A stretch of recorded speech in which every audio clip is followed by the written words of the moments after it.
ये बड़े विद्वान ने कहा था कि जब आप पैदा होते हैं लोग खुश होते हैं और आप रोते हैं, लेकिन अपने ज़िंदगी में कुछ ऐसा कर्म कीजिए कि जब आप मरे तो लोग दुखी हो, लोग आपके लिए रोए और आप खुश हो। हेलो दोस्तों, स्वागत है आपका आपके YouTube चैनल बुक वाला पर। आपने जॉर्ज बर्नार्ड शॉ के बारे में तो ज़रूर सुना होगा ना। तो जब जॉर्ज बर्नार्ड शॉ जब अपने लास्ट मोमेंट पे थे, जब उनकी डेथ नज़दीक आ गई थी, तब उनसे पूछा गया था कि आपको अगर दोबारा जीवन दिया जाए तो आप कैसे जीना पसंद करेंगे अपने जीवन को। तो उन्होंने कहा कि यदि मुझे अगर दोबारा जीवन दिया जाएगा तो मैं वो बनना चाहूँगा जो मैंने अपने पूर्व जीवन में नहीं बन पाया। इसका अर्थ क्या हुआ? इसका अर्थ ये हुआ कि हर कोई इंसान अपने इस दुनिया में आया है अपना कुछ लक्ष्य लेकर के, और अगर वह उस लक्ष्य की पूर्ति नहीं कर पाता है तो वो किसी के भी जीवन में कोई भी इम्पैक्ट क्रिएट नहीं कर पाएगा। आपने क्या अभी तक अपना लक्ष्य निर्धारित किया है कि आपको क्या करना है? एक प्रसिद्ध कहावत है या फिर किसी विद्वान ने कहा था कि जब आप पैदा होते हैं तो लोग खुश होते हैं और आप रोते हैं, लेकिन अपने जिंदगी में कुछ ऐसा कर्म कीजिए कि जब आप मरे तो लोग दुखी हो, लोग आपके लिए रोए और आप खुश हो। इसका मतलब ये हुआ कि आप अपने इस छोटी सी जिंदगी में कुछ ऐसा इम्पैक्ट क्रिएट करके जाएं वर्ल्ड में कि आपके जाने से लोगों को बहुत दुख हो, लोग आपके लिए रोए और आप खुशी खुशी मर सके कि मैंने इतने लोगों के लिए इतना कुछ करके गया और मैं इतने लोगों के जीवन पे इम्पैक्ट क्रिएट कर पाया, अपना प्रभाव छोड़ पाया। तो यह आपको उस खुशी का आनंद देगी। इसीलिए उन्होंने कहा था कि जब आप जन्म लेते हैं तो आप रोते हैं और सब हंसते हैं, सब खुशियाँ मनाते हैं, लेकिन जब आप मरे तो आप खुशियाँ मनाएं और सब रोए।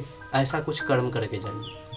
आज हमारा जो जीवन है कुछ इस तरह से है कि हम किसी भी इंसान को चंद्रमा पर भेज सकते हैं, लेकिन अगर अपने बगल में कोई पड़ोसी है तो उनका हाल पूछने के लिए नहीं जाते हैं। हमारे पास बहुत सारे व्हाट्सएप, फेसबुक, मेल्स हैं जिससे हम वर्ल्ड में बैठे किसी भी लोगों के साथ कनेक्ट हो सकते हैं, लेकिन जो हमारे पास रहते हैं, जो हमारे रिलेशंस हैं, जो हमारे संबंधी हैं, उनसे हम कभी फिजिकली जा कर के बात तक नहीं करते। हमारे फ्रेंड लिस्ट फेसबुक पे 500 फ्रेंड लिस्ट है, 600 फ्रेंड्स हैं, लेकिन हमारे रियल लाइफ में कितने दोस्त हैं, कितने एक ट्रू रिलेशंस है जो आपके मरने पे रोएगा? कोई नहीं। हम अगर ऐसा क्यों हो पाया है? क्योंकि हमने अपने जीवन में कोई लक्ष्य ही निर्धारित नहीं किया कि हमको आखिर करना क्या है, मुझे आखिर करना क्या है। क्या आज आपके वजह से, आज आपने जो भी कर्म किया या जो भी काम किया, क्या आज आपके वजह से किसी के चेहरे पे स्माइल आ पाई? क्या आपने कोई ऐसा काम किया जिससे किसी का जिंदगी बदल पाया? या क्या आपने कुछ ऐसा काम किया जिससे आपकी ही जिंदगी चेंज हुई? या फिर आप ये कह सके कि हाँ, आज मैंने यह काम किया और इसके वजह से मुझे इस तरह की खुशी की प्राप्ति हुई? कुछ ऐसा? क्या आप रात को सोने से पहले जाकर के अपने जर्नल्स लिखते हैं? जर्नल्स लिखने का मतलब क्या? आपने जो कर्म किया आज उसका कभी एक परीक्षण करते हैं, जानने की कोशिश करते हैं कि आखिर जो मैंने किया हुआ सही भी था या उसका किसी पे इम्पैक्ट पड़ा, किस तरह का इम्पैक्ट पड़ा हमारे जीवन पे, किसी दूसरे के जीवन पे? नहीं। तो आखिर ये ऐसा हो क्यों रहा है? क्योंकि हमने अपने जीवन में किसी तरह का लक्ष्य निर्धारित नहीं किया। अगर हम अपने जीवन में किसी तरह का लक्ष्य निर्धारित कर लेते हैं तो हमारे जीवन को वो बदल देगा। अब लक्ष्य भी किस तरह का होना चाहिए? हम वैसा लक्ष्य निर्धारित करते हैं, छोटा लक्ष्य निर्धारित करते हैं और उसको पा लेते हैं और खुश मनाते हैं। कभी हम अपने जीवन में बड़ा लक्ष्य सोचते ही नहीं है। हम अपने जीवन में बड़ा लक्ष्य सोचते हैं और छोटा लक्ष्य पा लेते हैं, जिसकी वजह से हम आलसी हो जाते हैं और उस बड़े लक्ष्य को पाने की कोशिश नहीं कर पाते हैं। ऐसा होता क्यों है? क्योंकि हमारे जीवन में हम अपने आप को कंफर्ट जोन में हमेशा रखना चाहते हैं, और वो कंफर्ट जोन आता है छोटी छोटी बातों से।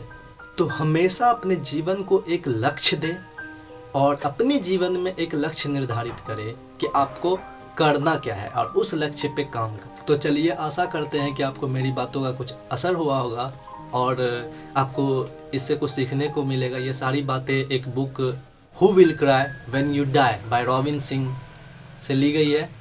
और आशा करता हूँ कि आपको ये बातें अच्छी लगी होगी और अपने जीवन में लक्ष्य निर्धारित करने में आपको मदद करेगा।